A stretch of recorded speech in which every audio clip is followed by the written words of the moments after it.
Welcome back. It's still Politics Today right here on Channels Television, broadcasting live from our global headquarters here in Lagos.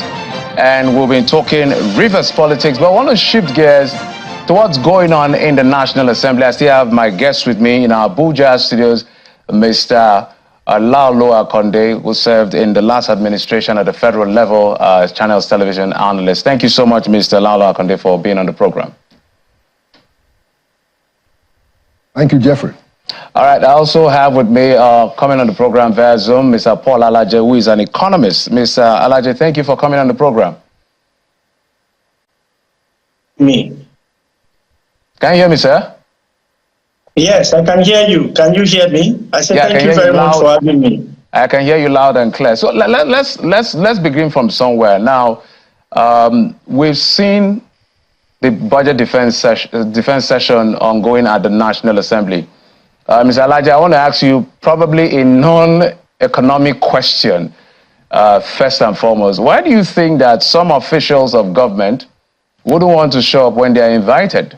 Like what we saw today, they are complaining that the ministers of state for petroleum, which is an important ministry, by the way, is the only ministry in the federal ministries that have 3 ministers. That includes the president. Well, first of all, I think there are no consequences for action. The National Assembly over the years have been weakened. So perhaps the way people perceive National Assembly, individuals, when they want to carry out their oversight function, are people you can give brown or white envelopes. As a result, you may not necessarily respect the institution of National Assembly. But I must tell you the truth, if the National Assembly of any country is weak, then you would see that play out in the performance of the country, especially the economy of the country. Because what makes us believe that we are having true democracy is when we have a very strong National Assembly who understand the pulse of the people and is respected by all. This is perhaps one of the reasons why some persons may not show up at National Assembly because, well, they know there is no consequences for action. So, but I must also play the devil's advocate. It's possible that the minister in question is busy. He has a clashing appointment. I think what is right in that circumstance is to have written or to have sent representatives to National Assembly that for that particular date, there are more pressing issues, perhaps with the president or with another high-ranking official that will not make them to be present. But I must say, I haven't mentioned that the interest of Nigeria must come to the fore and must be the first per time, because the appointment of any minister is by extension the representation of the mandate given by the people to their leader, the president of the country, and as a result, those who are representing the nation must bear in mind that whatever ministers do, it must be to the interest of the people and the interest of Nigeria first. All right, Mr. Akonde, I just want to have your take on this particular non-appearance of ministers, maybe in 30 seconds. You've been around all of this. Your take on it. Why do they not? Why don't they? He's play the devil's advocate, but in just 30 seconds, what's going on? Yeah, so there are 2 ways to look at it, and that is just taking a broad look. First of all, I think over the years, the National Assembly has not asserted itself. I think Mr. Paul alluded to it. There is the impression, that there are times when some of the folks are more interested in the pecuniary aspect, and there are times that you think that they have not really lived up to the responsibility of the oversight function. That's one side to look at it. And so, if that is true, then many of the ministers will not even take them as seriously as they ought to. Now, on the other hand, the ministers also need to understand that they ought to be accountable to the assembly, even though it's indirect. They were appointed by the president, yes, but confirmed by the assembly.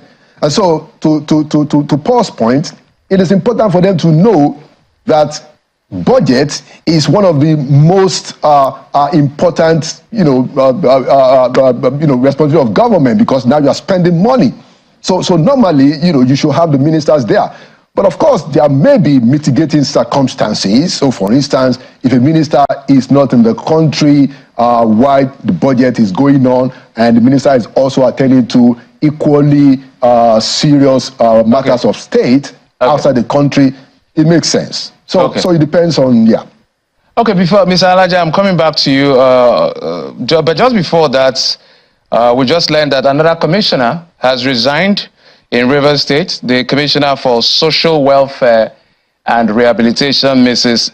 Inime Aguma, has also resigned. So we have 3 commissioners that have resigned today. Professor Zacchaeus Adango, Commissioner for Justice, Attorney General, Alaba George Kelly, Commissioner for Works, and now Commissioner for Social Welfare and Rehabilitation, Inime Aguma.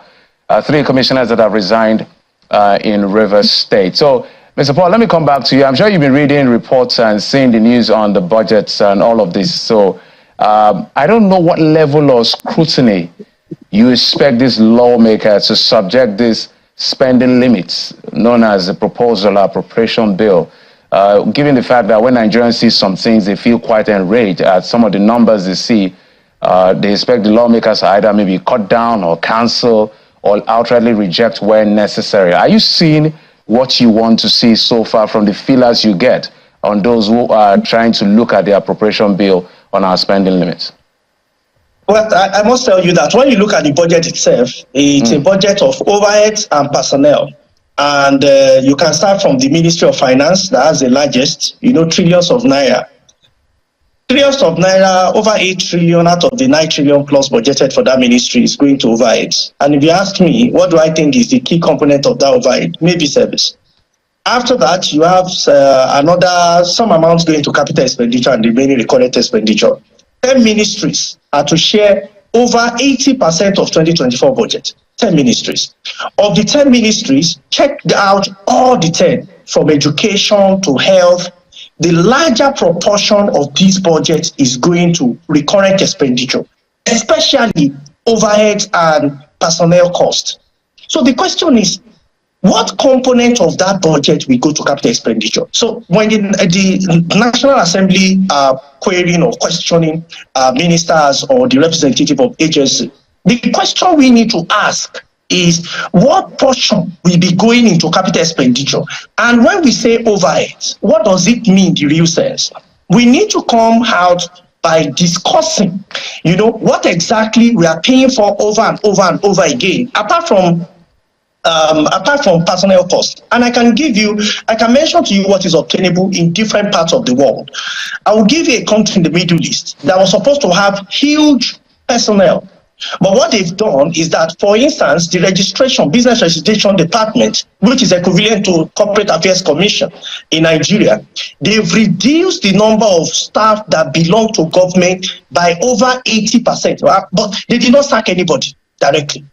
So they partner with private sector to run the business, to run registration at a given cost. But all of those people that were working with them, they now started working with the private sector, and they divided them state by state, district by district. The good news is that the delays that is associated with doing business as government and all of those disappeared. People who were not filing their annual returns and government don't have capacity to pursue and do all of those reduced. More people were engaged now by private sector. They did the business differently, unlike those who want to just do business because they believe that at the end of the month, whether there is business or not, because of course they are within the government covers, they know their interest to be covered. That is not what is obtainable in countries we want to emulate, in countries we want to be like. One thing we must come to terms with is that the party is over. This is the time for us to drag ourselves up and realize that we don't have the money. In spite of subsidy removal, in spite of devaluation of naira, we still have to borrow. So why should we be taking over 70%, if you like, over 70% of that budget to recurrent expenditure? So this is what I think the National Assembly members should query. And when you hear some ministers saying that what they have budgeted for them is not sufficient. I think it's a different conversation entirely. If you ask the question, maybe I will respond to that. But I can tell you there are key things to be questioned. For instance, some of the budget, you see that some people just brought this almost the same template of what they've been requesting for. But why would you blame them?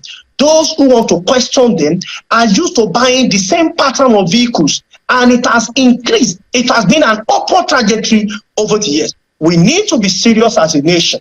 We need to conserve the resources that we have. And we should also know that government is doing a lot. We've seen Mr. President moving from one country or the other, trying to win investors. We've seen the central bank trying to see what they can do to boost the foreign reserve. We've seen the Minister of Finance and the coordinating Minister of the Economy trying to see how government revenues can improve, including the man at FRS. Everybody is trying to, but the question is, when you put all of this together and you fetch all of them in a basket that plenty owes, it will not stand.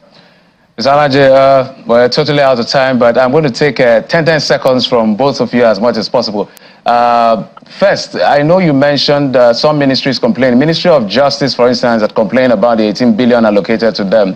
What do you think is wrong with them complaining of lesser funds for their ministry? 10 seconds. And Mr. Akonde, just a wrap up of your impression of what is expected for this budget in terms of performance next year. 10 seconds each, please.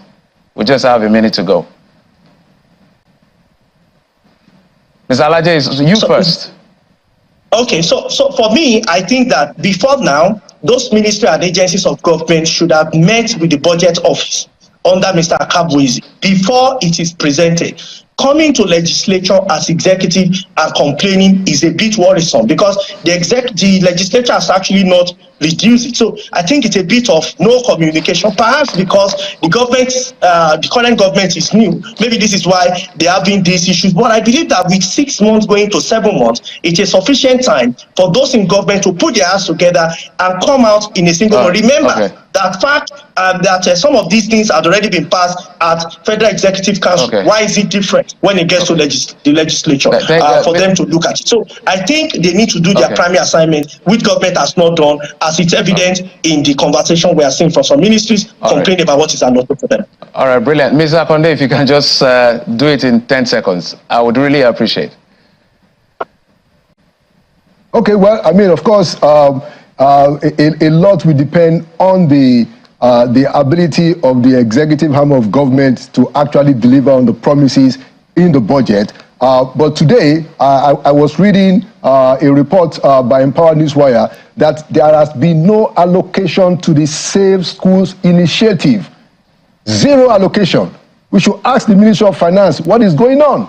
This is about protecting secondary school children, especially in the northern states, with all this banditry and terrorism. Not one single kobo has been allocated to the Safe School initiative.